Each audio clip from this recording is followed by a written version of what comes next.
आज हम current affairs में मार्च 2017 के सेकंड पार्ट पर चर्चा करेंगे और इस भाग में हमने इस माह से संबंधित लगभग सभी टॉपिक्स को कवर किया है। सबसे पहला टॉपिक है एरो 3 क्या है। एरो 3 हाल ही में इजराइल के द्वारा विकसित किया गया एक मिसाइल शील्ड सिस्टम है, अर्थात इजराइल ने एक ऐसा रक्षा तंत्र बनाया है जिसके माध्यम से वह अंतरिक्ष से ही शत्रु राष्ट्र के युद्धक विमानों को, ड्रोन विमान को एवं शत्रु राष्ट्र की मिसाइल को नष्ट कर सकता है। दुनिया में अभी ऐसी क्षमता केवल अमेरिका के पास थी और इजराइल दूसरा इस प्रकार की क्षमता को प्राप्त करने वाला राष्ट्र बन गया है। चूंकि इजराइल को यह तकनीकी क्षमता अमेरिका ने ही प्रदान की है और इजराइल तथा फिलिस्तीन और अरब राष्ट्रों के साथ बिगड़ते हुए संबंधों में इजराइल के इस मिसाइल सिस्टम को काफी बेहतर माना जा रहा है, क्योंकि इजराइल पर जिस तरीके से अरब और मुस्लिम राष्ट्रों की तरफ से जैविक, रासायनिक एवं परमाणु हथियारों के आक्रमण का संभावना बढ़ती जा रही है, ऐसी स्थिति में इजराइल को अपने राष्ट्र की एकता अखंडता की सुरक्षा के लिए इस प्रकार के मिसाइल शील्ड सिस्टम की आवश्यकता थी। दुनिया में अभी जितने भी मिसाइल सिस्टम हैं उनको पृथ्वी से कंट्रोल किया जाता है, जबकि इजराइल और अमेरिका अब अंतरिक्ष से, स्पेस से ही इस प्रकार के मिसाइल सिस्टम को कंट्रोल कर सकते हैं और इसके कारण पूरे विश्व का जो शक्ति संतुलन है वो डिस्टर्ब हो गया है, क्योंकि दुनिया के अन्य राष्ट्र भी अब इस प्रकार की तकनीक को प्राप्त करने का प्रयास करेंगे और मध्य पूर्व की समस्या में अब इससे और ज्यादा टेंशन क्रिएट हो सकता है, क्योंकि इजराइल की पोजीशन शेष अरबी राष्ट्रों, मुस्लिम राष्ट्रों की तुलना में इससे अधिक महत्वपूर्ण हो जाएगी। बाबर 3 क्या है। बाबर 3 हाल ही में पाकिस्तान के द्वारा विकसित की गई प्रथम क्रूज मिसाइल है। क्रूज मिसाइल ऐसी मिसाइल होती हैं जिन्हें पनडुब्बी से अथवा समुद्री क्षेत्र से सामान्यतः प्रक्षेपित किया जाता है। तो भारत के पास अभी ऐसी कोई क्रूज मिसाइल नहीं थी और पहली बार उसने इस प्रकार की मिसाइल का विकास किया है और इसके माध्यम से वह समुद्री क्षेत्र में अब भारत को चैलेंज प्रस्तुत कर सकता है और भारत ने पहले से ही ब्रह्मोस जैसी सुपरसोनिक क्रूज मिसाइल को बना लिया है और इस मिसाइल को भारत ने नौसेना, थल सेना, वायुसेना तीनों सेनाओं को प्रदान किया है। इसलिए भारत पाकिस्तान के संबंधों में बाबर 3 मिसाइल को ब्रह्मोस मिसाइल के काउंटर में माना जा रहा है और इस मिसाइल की रेंज, जो मारक क्षमता है, वो 450 किलोमीटर तक रखी गई है और जानबूझ करके इसकी क्षमता को कम रखा गया है, क्योंकि भारत पाकिस्तान के अंतर्राष्ट्रीय सीमा पर अगर युद्ध होता है तब 450 किलोमीटर की दूरी पर इसकी विनाशक क्षमता को अधिकतम रूप में बढ़ाया जा सकता है। सर्न क्या है। सर्न अंतर्राष्ट्रीय स्तर पर किया जाने वाला एक सबसे बड़ा प्रयोग है, प्रयोगशाला है, जिसे फ्रांस और स्विट्जरलैंड की सीमा पर आरंभ किया गया है। सर्न जो अंग्रेजी भाषा का शब्द है यह फ्रेंच भाषा से लिया गया है, जिसका फुल फॉर्म है काउंसिल यूरोपियन रिसर्च ला न्यूक्लियर, अर्थात council for European nuclear research, यानी नाभिकीय विकिरण तकनीक पर आधारित एक प्रयोगशाला जो ब्रह्मांड और पृथ्वी के रहस्यों की जानकारी के संबंध में स्थापित की गई है और भारत हाल ही में इसका सदस्य बना है। भारत पहले इसका सदस्य नहीं था, पहले से भारत को इसमें ऑब्जर्वर, पर्यवेक्षक का दर्जा हासिल था और भारत के सदस्य बन जाने के पश्चात अब भारत को विभिन्न प्रकार के बेहतरीन राष्ट्रों से इस संबंध में तकनीकी ज्ञान प्राप्त हो सकता है, जिसका उपयोग भारत अपने सामाजिक आर्थिक विकास में कर सकता है। सर्न प्रयोगशाला ने अभी तक एक ही निष्कर्ष प्राप्त किया है और वो ये है कि ब्रह्मांड और पृथ्वी के संबंध में उन्होंने हिग्स बोसोन ये आईएएस परीक्षा में 2 बार प्रारंभिक परीक्षा में पूछा जा चुका है। हिग्स बोसोन को गॉड पार्टिकल या दिव्य कण भी कहा जाता है। ऐसे कण जिनसे ब्रह्मांड की अधिकांश वस्तुएं बनी हुई हैं, किंतु यह कण दिखाई नहीं देता है, इसे इनविजिबल पार्टिकल, अदृश्य कण कहा जाता है। चूंकि ब्रह्मांड की सभी वस्तुओं में ऊर्जा होती है, द्रव्यमान होता है और ऊर्जा और द्रव्यमान के कारण उनमें भार पैदा होता है, अर्थात ब्रह्मांड की सभी वस्तुओं में द्रव्यमान आता कहां से? यह द्रव्यमान इसी हिग्स बोसोन या गॉड पार्टिकल जैसे अदृश्य कण से ही आता है। इसकी खोज के पश्चात अब ब्रह्मांड के अन्य रहस्यों पर अब इस प्रयोगशाला के माध्यम से कार्य किया जा रहा है।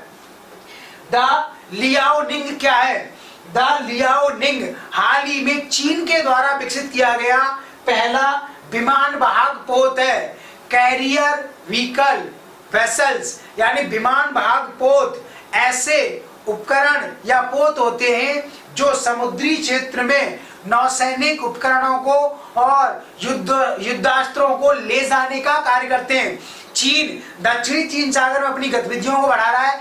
ऐसी स्थिति में उसे एक बेहतरीन युद्ध पोत चाहिए था और वह कैरियर व्हीकल्स या वेसल्स चीन ने लियाओनिंग के रूप में प्राप्त किया है और इसके माध्यम से वह दक्षिणी चीन सागर में अपने समुद्री अनुसंधान संबंधी कार्य को गंभीर रूप में दीर्घ काल तक बनाए रख सकता है। FC-31 क्या है? FC-31 हाल ही में चीन के द्वारा विकसित किया गया एक फाइटर प्लेन है, लड़ाकू विमान है, युद्धक विमान है और इस विमान की विशेषता यह है कि यह स्टेल्थ तकनीक से युक्त है। स्टेल्थ शब्द स्टील चुराने से बना है, अर्थात इस विमान में इस प्रकार की तकनीक का प्रयोग किया गया है कि इसे कोई भी अन्य शत्रु राष्ट्र का राडार चुरा नहीं सकता और इसकी कोई भी इंफॉर्मेशन चोरी नहीं हो सकती, अर्थात अन्य राष्ट्रों को इस विमान के बारे में कोई भी जानकारी प्राप्त नहीं हो सकती। तो स्टेल्थ तकनीक में विमान की बाहरी संरचना में इस प्रकार के बदलाव किए जाते हैं, इस प्रकार के रसायनों का लेप किया जाता है जिसके माध्यम से उन्नत से उन्नत क्वालिटी का राडार सिस्टम भी उसे पकड़ नहीं पाता है, उसे इंटरसेप्ट नहीं कर पाता है और चीन ने इसे गायर फाल्कन नाम दिया है। अभी दुनिया में स्टेल्थ तकनीक से युक्त लड़ाकू विमान के क्षेत्र में अमेरिका का प्रभुत्व बना हुआ था और अब चीन ने अपने इस लड़ाकू विमान के विकास के पश्चात अमेरिकन प्रभुत्व को चैलेंज किया है और इसके माध्यम से विश्व में शक्ति संतुलन स्थापित होगा और दूसरी तरफ दुनिया के विभिन्न राष्ट्रों में इससे अस्त्रों के संबंध में होड़ आरंभ हो सकती है। यहाँ भारत जैसे राष्ट्र भी स्टेल्थ तकनीक पर आधारित फाइटर प्लेन या तो दूसरे राष्ट्रों से प्राप्त करेंगे अथवा स्वदेशी तकनीक के माध्यम से बनाने का प्रयास करेंगे और इससे वैश्विक स्तर पर अस्त्रों की एक होड़ आरंभ हो जाएगी जो विश्व की खुशहाली समृद्धि के लिए अच्छा सूचक नहीं माना जा सकता। केन बेतवा लिंक परियोजना क्या है? केन बेतवा लिंक परियोजना भारत की महत्वाकांक्षी नदी जोड़ो परियोजना का ही एक छोटा रूप है, आरंभिक बिंदु है और इसे भारत की प्रथम नदी जोड़ो परियोजना भी कहा जा रहा है क्योंकि एनजीटी नेशनल ग्रीन ट्रिब्यूनल राष्ट्रीय हरित न्यायाधिकरण ने अभी इसको अपनी मंजूरी प्रदान किया है और सुप्रीम कोर्ट ने भी इसे अपना क्लियरेंस दे दिया है। तो केन जो उत्तर प्रदेश की नदी है उस नदी के जल को मध्य प्रदेश में बहने वाली बेतवा नदी में शिफ्ट किया जाएगा और केन नदी के पानी को बेतवा तक लाने के लिए 231 किलोमीटर लंबा एक लिंक चैनल या नहर बनाया जाएगा। केन नदी का कुछ पानी पहले उत्तर प्रदेश में कृषि कार्यों औद्योगिक कार्यों में उपयोग किया जाएगा, शेष पानी को शिफ्ट किया जाएगा और फिर इस पानी को मध्य प्रदेश में विभिन्न कार्यों में उपयोग किया जाएगा। मुख्यतः यह केन बेतवा लिंक परियोजना उत्तर प्रदेश और मध्य प्रदेश में कृषि एवं औद्योगिक अर्थव्यवस्था के लिए आरंभ की गई है, लेकिन इस परियोजना पर आरंभ से विवाद यह था कि इसके माध्यम से मध्य प्रदेश का पन्ना जो राष्ट्रीय बाघ उद्यान क्षेत्र है, जो नेशनल पार्क है पन्ना राष्ट्रीय उद्यान, उसमें जैव विविधता को बड़े स्तर पर नुकसान हो सकता है तथा इन दोनों नदियों के बीच में बसी हुई मानव आबादी को वहां से हटाना पड़ेगा।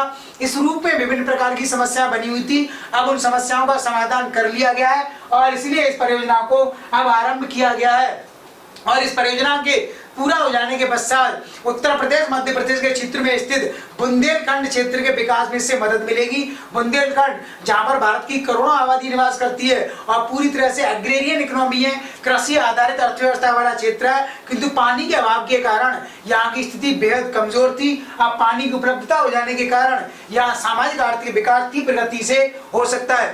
भारत में नदी जोड़ो परियोजना पर आरंभ से ही विचार किया गया है। सबसे पहले अंग्रेजी सरकार के समय में एक ब्रिटिश इंजीनियर आर्थर कॉटन ने 1858 में यह विचार प्रस्तुत किया था।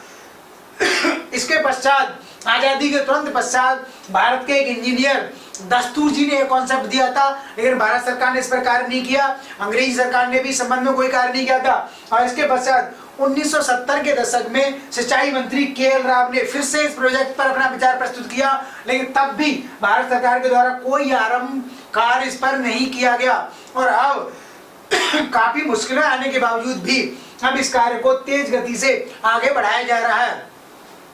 अनुच्छेद 50 का क्लॉज 2 क्या है? अनुच्छेद 50 क्लॉज 2 का संबंध ब्रेक्सिट से है। ब्रेक्सिट का फुल फॉर्म है ब्रिटिश एग्जिस्टेंस या एक्सिट फ्रॉम यूरोपीय यूनियन, यानी ब्रिटेन अभी हाल ही में यूरोपीय संघ से अलग हो गया है। तो यूरोपीय संघ से अलग होने के कारण यूरोपीय संघ के भविष्य पर एक क्वेश्चन मार्क लग गया है। यूरोपीय संघ जो दुनिया का सबसे बड़ा फ्री ट्रेड एग्रीमेंट था, राजनीतिक संगठन था, और अब उसके विकास की गति काफी धीमी हो जाएगी। लेकिन ब्रिटेन के इस कदम को ब्रिटेन के सुप्रीम कोर्ट में वहां के एक संगठन ने चैलेंज किया। तब सुप्रीम कोर्ट ने ब्रिटेन की एक तरफा कार्रवाई को अनुचित बताया और इसमें संसद से अनुमति लेने की बात कही गई। तब संसद में कानून पास किया गया और कानून बना करके ब्रिटिश सरकार को अनुमति प्रदान की गई कि अब कानून की धारा 50 के क्लॉज 2 के तहत आप यूरोपीय यूनियन से विधिवत रूप से अलग हो सकते हैं। फ्रांस दुनिया का ऐसा पहला राष्ट्र बना है जहां अपने सभी नागरिकों को अंगदान के लिए अनिवार्यतः बाध्य किया गया है और कानून बना दिया गया है। अभी तक फ्रांस में कोई व्यक्ति अपनी मृत्यु के पश्चात अपने ऑर्गन्स, बॉडी के अंगों को अगर दान करना चाहता था तब उसकी इच्छा से होता था, किंतु उसके माता पिता, घर वाले अगर मना कर देते थे तब अंगदान संभव नहीं हो पाता था। और कानून बन जाने के पश्चात अनिवार्य रूप से नियम बना गया है कि कोई भी व्यक्ति जीवित रहते हुए अपने अंगों को दान कर सकता है और मृत्यु के पश्चात उसके अंग किसी अन्य व्यक्ति के जीवन के लिए दान किए जा सकते हैं, भले उसके घर वाले और परिवार वाले संबंध में सहमत नहीं हो। भीम क्या है? BHIM, भीम का फुल फॉर्म है BH से भारत, I से इंटरफेस और मनी से M से मनी, यानी भारत इंटरफेस फॉर मनी। भीम हाल ही में भारत सरकार के द्वारा विकसित किया गया एक मोबाइल ऐप है, एक एप्लीकेशन है और इसके माध्यम से भारत को कैशलेस इकोनॉमी बनाया जाएगा, यानी भारत को कैशलेस इकोनॉमी, नकदी रहित अर्थव्यवस्था बनाने के लिए ऑनलाइन पेमेंट की व्यवस्था की जा रही है। तो ऑनलाइन भुगतान अधिकतम रूप से कैसे हो सकता है, इसी दिशा में यह भीम नामक एक मोबाइल ऐप बनाया गया है और इसका विकास RBI के नियंत्रण में कार्यरत NPCI, national payment commission of India ने इसका विकास किया है। NPCI को ही भारत सरकार ने इंडियन इकोनॉमी को कैशलेस इकोनॉमी बनाए जाने का तकनीकी कार्य समर्पित किया हुआ है और इस मोबाइल ऐप के माध्यम से कोई भी व्यक्ति किस तरीके से कार्य कर सकता है। इस मोबाइल ऐप पर व्यक्ति को अपना बैंक अकाउंट लिखना होगा और अपना रजिस्टर्ड मोबाइल नंबर जो बैंक अकाउंट के साथ अटैच है वो इस पर इंसर्ट करना होगा और इसके पश्चात उसको एक परमानेंट रजिस्ट्रेशन नंबर मिलेगा और फिर आगे जाकर के भविष्य में उस परमानेंट रजिस्ट्रेशन नंबर से आपका मोबाइल नंबर अटैच हो जाएगा। फिर आपका मोबाइल नंबर ही भविष्य में हर प्रकार के भुगतान के लिए एक पेमेंट एड्रेस बन जाएगा और फिर बार बार आपको भुगतान के लिए अपना bank account number, mobile number insert नहीं करना होगा। और इसकी सबसे बड़ी कमी है कि यह केवल आपको डेबिट कार्ड फैसिलिटी देगा, अर्थात इसके माध्यम से आप भारत में कहीं भी वस्तुओं को खरीद सकते हैं और ऑनलाइन पेमेंट करा सकते हैं, किंतु पैसा जमा नहीं कर सकते। क्रेडिट कार्ड की फैसिलिटी इससे नहीं मिलेगी। और दूसरी कमी है कि इसकी भुगतान संबंधी सीमा अधिकतम 20,000 रुपए निर्धारित है। 20,000 रुपए तक का पेमेंट भुगतान ऑनलाइन एक बार में इसके माध्यम से किया जा सकता है, किंतु कुछ अन्य बैंकों को छूट दी गई है, जैसे SBI बैंक ने अपने ब्याज पर 1 लाख रुपए तक के भुगतान की अनुमति प्रदान की है। इसी प्रकार पंजाब नेशनल बैंक ने 50,000 रुपए तक की भुगतान संबंधी अनुमति अपने कस्टमर को प्रदान की है। तो भारत के अन्य bank KYC, know your customer नियमों के तहत इस लिमिट को क्रॉस कर सकते हैं। ग्रामीण आवास योजना या प्रधानमंत्री ग्रामीण आवास योजना, इस पर हम पिछले वाले वीडियो लेक्चर में डिटेल में चर्चा कर चुके हैं और इसे आप डिटेल में सुनने के लिए पिछले वाले वीडियो लेक्चर पर जाएं। यहाँ केवल 2 पॉइंट्स पर बात की जाएगी। प्रधानमंत्री ग्रामीण आवास योजना में भारत सरकार ने एक संशोधन किया है और वो संशोधन ये है कि पहले से उस योजना में जो व्यक्ति शामिल नहीं था या इस योजना में जो व्यक्ति पात्र एलिजिबल नहीं था वह व्यक्ति भी अब इस योजना के तहत लाभ प्राप्त कर सकता है। यानी ग्रामीण क्षेत्र में रहने वाले ऐसे व्यक्ति जो बीपीएल नहीं है, गरीब नहीं है, किंतु उनके पास अपना पक्का मकान नहीं है, ऐसे व्यक्तियों को भारत सरकार सब्सिडी पर 2 लाख रुपए तक का लोन प्रदान करेगी। इसका अर्थ ये हुआ कि कोई भी व्यक्ति इस योजना के तहत अगर लोन लेता है तब भारत सरकार उस पर सब्सिडी देगी, यानी ब्याज की दर कम रखेगी 3, 4 या 5%। और यह योजना भारत सरकार एनएचबी के माध्यम से लागू करेगी, नेशनल हाउसिंग बैंकिंग, राष्ट्रीय आवास बैंक। भारत सरकार 3% सस्ती दर पर ऋण यह एनएचबी को देगा और फिर एनएचबी सस्ते ऋण को उस जरूरतमंद व्यक्ति को प्रदान करेगा और जिसका प्रयोग वह पक्के आवास बनाने में करेगा। चूंकि भारत सरकार ने पूरे भारत में लगभग 1 करोड़ पक्के आवास बनाए जाने का टारगेट 2022 तक निर्धारित किया है, उस दिशा में इस योजना को तीव्र गति से आगे बढ़ाया जा रहा है। उन्नत भारत अभियान क्या है? उन्नत भारत अभियान 2014 में आरंभ किया गया था, किंतु तत्कालीन सरकार ने इस संबंध में कोई कार्रवाई नहीं की थी।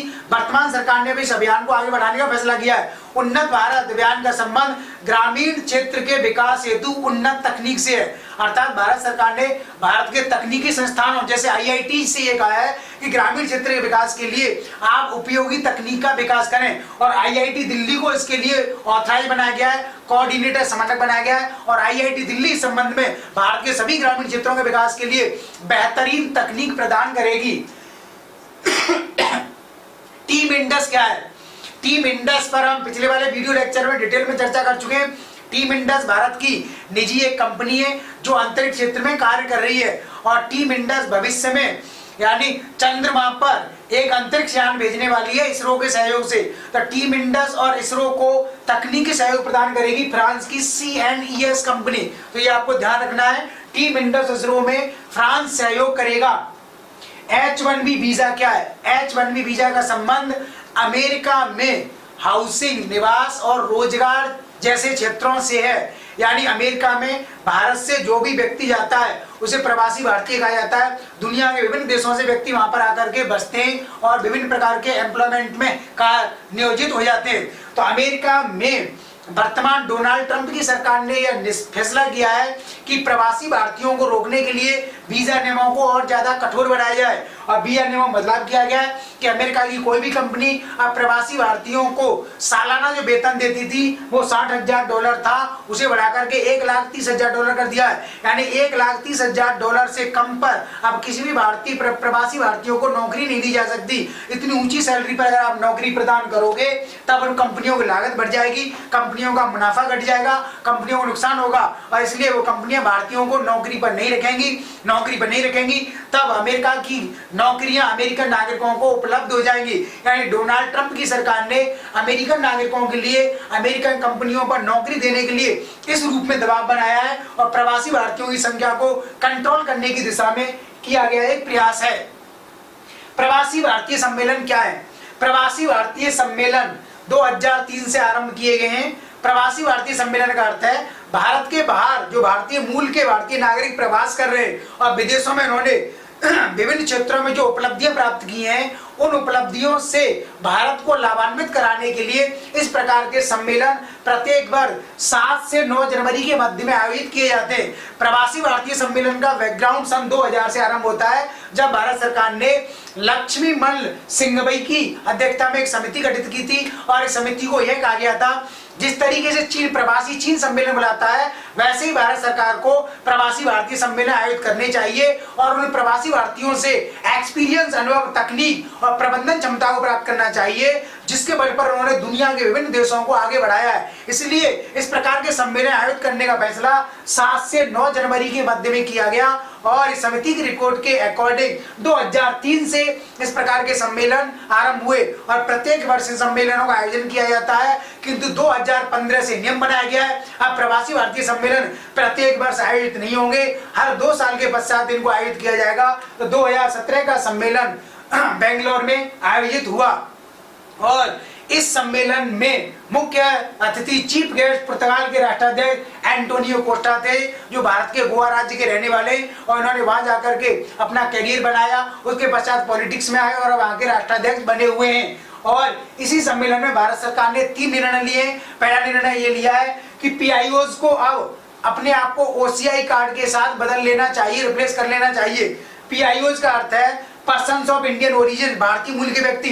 भारतीय मूल के व्यक्ति ऐसे व्यक्ति होते हैं जो भारत के नागरिक नहीं है, जिनका जन्म भारत में नहीं हुआ है, लेकिन जिनके माता पिता, दादा दादी, परदादा परदादा में से कोई कभी भारत में पैदा हुआ था अथवा भारत के नागरिक थे।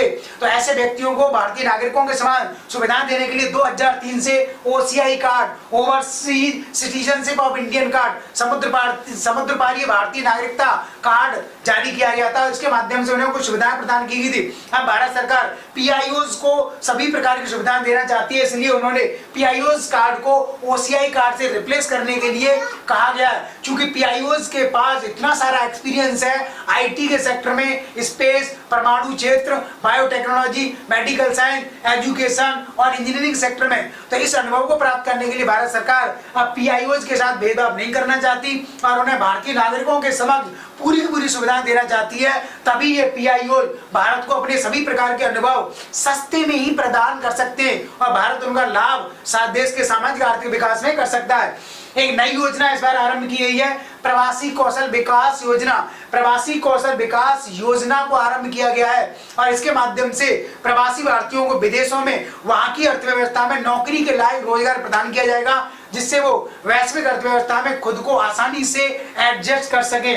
और IDFOI, Indian development foundation, overseas Indian यानी भारतीय विकास प्रतिष्ठान, समुद्र पारीय भारतीय, यानी इस प्रतिष्ठान की स्थापना बहुत पहले से की गई है।